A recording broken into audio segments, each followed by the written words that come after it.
Hello guys, இந்த வீடியோல எதை பத்தி பார்க்க போறோம் அப்படின்னு சொல்லி பாத்தீங்கன்னா, பவித்ரா இந்த வாரம் டான்ஸ் ஜோன்ல இருக்காங்களா அப்படின்ற விஷயத்தையும் இவங்களுக்காக இவங்க வந்து பாத்தீங்கன்னா ஓரம் கட்டுறாங்களா அப்படின்னு சொல்லிட்டு ஒரு சில அப்டேட் கிடைச்சிருக்கு. அதுக்கான பின்னணி என்னன்றதாங்க இந்த வீடியோல பார்க்க போறோம். நம்ம சேனலை ஃபர்ஸ்ட் டைம் பார்க்குற பர்சனா நீங்க இருந்தீங்கன்னா மறக்காம நம்ம சேனலை சப்ஸ்கிரைப் பண்ணிக்கோங்க. அப்பதான் அடுத்தடுத்து போடுற வீடியோக்கான நோட்டிபிகேஷன்ஸ் அண்ட் பாப்அப்ஸ் வந்து உங்களுக்கு கண்டினியூஸா கிடைச்சிக்கிட்டே இருக்கும். அது மட்டும் இல்லாம இந்த வீடியோ பத்தி உங்களுக்கான கருத்துக்கள் ஏதாச்சும் இருந்துச்சுன்னா தாராளமா கமெண்ட் பாக்ஸ்லயும் மென்ஷன் பண்ணுங்க. ஸோ ரீசெண்டா வந்து பாத்தீங்கன்னா ஜி தமிழ்ல சரிகமப்பா அப்படின்னு சொல்லக்கூடிய ஒரு சிங்கிங் காம்படிஷன் வந்துருக்கு. ஸோ ரொம்பவே ஃபேமஸா சூப்பரா போயிட்டு இருக்கு அப்படின்னு சொல்லலாம். இது வந்து சீனியருக்கான லெவல் சீசன் 5 அப்படின்னு கூட சொல்லலாம். ஸோ இதுல வந்து பாத்தீங்கன்னா பார்ட்டிசிபேட் பண்ணிருக்கக்கூடிய ஒவ்வொரு பர்சனும் சூப்பரா பாடிட்டு இருந்திருக்காங்க. அது மட்டும் இல்லாம இந்த ஷோல ஒன் ஆஃப் த ஐகானிக்கா இருக்குது யார் அப்படின்னு சொல்லி பாத்தீங்கன்னா தேவயானி அவங்களுடைய மகள் வந்து பாத்தீங்கன்னா அதாவது இனியா இவங்களும் சூப்பரா பாட்டு பாடிட்டு வந்துட்டு இருக்காங்க அப்படின்னு சொல்லலாம். ஸோ மெயின் ரீசன் என்ன அப்படின்னு சொல்லி பார்த்தீங்கன்னா இவங்க கொஞ்சம் செலிபிரிட்டியா இருக்கிறதால இவங்க மேல அதிகமாகவே ஃபோக்கஸ் ஆகுது இவங்க பொண்ணு மேல இனியா மேல அப்படின்னு சொல்லலாம். ஸோ அது மட்டும் இல்லாமல் இவங்களுடைய காம்படிஷன் லெவல் வாரத்துக்கு வாரம் சேஞ்ச் ஆகிட்டே இருக்கு அப்படின்ற மாதிரி பார்த்துட்டு இருக்கவங்களுக்கு கண்டிப்பா தெரியும்.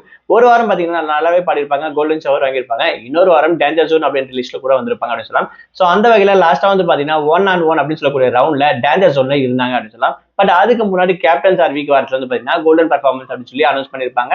அவங்க கூட அக்னியாவும் பாடிருப்பாங்க. இந்த மாதிரி ஜிக்ஸாக்ல போயிட்டு இருக்கக்கூடிய இவங்களோட பர்ஃபார்மன்ஸ் இவங்களுக்கு இணையாவே நிறைய பேர் பாடிட்டு இருக்காங்க, சூப்பராகவும் பாடிட்டு இருக்காங்க அப்படின்னு சொல்லலாம். ஸோ அந்த லிஸ்ட்ல பவித்ரா அப்படின்னு சொல்லக்கூடிய இவங்களும் இருக்காங்க. ஸோ பவித்ரா லாஸ்ட் வாரம் வந்துருக்கீங்கன்னா இவங்களும் டேஞ்சர் ஜோன்ல இருந்தாங்க. 1-on-1 ரவுண்ட்ல கூட இவங்க வந்து சோலோவா தான் பாடினவங்க அப்படின்ற மாதிரி சுச்சுவேஷன் இருந்துச்சு.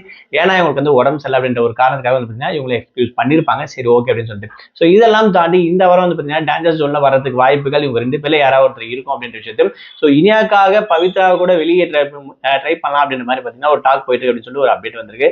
பட் இந்த விஷயங்கள் எந்த அளவுக்கு உண்மை அப்படின்ற விஷயம் தெரியுது இல்லை தாண்டி இனியாவும் நல்லா தான் பாடிட்டு வந்திருக்காங்க. அவங்களோட பர்ஃபார்மன்ஸும் தனியா இருக்கு, இவங்களுக்கும் தனி ஆடியன்ஸ் பேஸ் வந்து கிரியேட் ஆயிட்டாங்க அப்படின்னு சொல்லலாம். பட் இருந்தாலும் காம்படிஷன் அப்படின்னு வரும்போது ஒருத்தர் பெட்டரா பாடினாதான் ஸோ பர்ஃபார்மன்ஸ் அப்படின்ற விஷயத்துல இவங்க முன்னேறி போக முடியாத விஷயம் நமக்கு கிளியரா தெரியும்.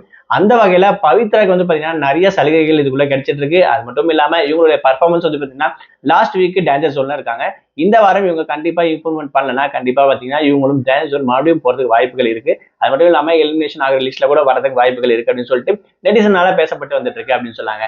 ஸோ அந்த வகையில வந்து பாத்தீங்கன்னா இந்த வாரம் இவங்க என்ன பாடிருக்காங்க, என்ன சூஸ் பண்ணிருக்காங்க அப்படின்ற பாட்டு வந்து பாத்தீங்கன்னா ப்ரோமோல காட்டவே கிடையாது. பட் இருந்தாலும் இனியாவோட பர்ஃபார்மன்ஸ் வந்து பாத்தீங்கன்னா என்ன பண்ணிட்டு இருக்காங்கன்ற விஷயம் அப்டேட்டா கொடுத்துட்டு வந்துட்டு இருக்காங்க அப்படின்னு சொல்லலாம். ஸோ இதுல பவித்ராக ஒரு வேலை டான்ஸ் ஜோன் போட்டு எலிமினேட் பண்ணிடுவாங்களோ அப்படின்ற மாதிரி உள்ளுக்குள்ள வேற ஏதாவது பேக்ரவுண்ட் நடக்குமா அப்படின்ற மாதிரி ஒரு சில கொஸ்டின் மார்க்ஸ் வந்து பாத்தீங்கன்னா இங்க ரைஸ் ஆகுது அப்படின்னு சொல்லலாம். ஸோ இதை பத்தி நீங்க என்ன நினைக்கிறீங்க, உங்களோட கமெண்ட்ஸ் என்னன்ற விஷயத்தையும் மறக்காம இவங்க ரெண்டு பேர்ல யார் நல்லா பாட்டு பாடுறாங்க, உங்களுக்கு யாரை பிடிக்கும் அப்படின்ற பர்சனை கமெண்ட் பாக்ஸ்ல மென்ஷன் பண்ணுங்க.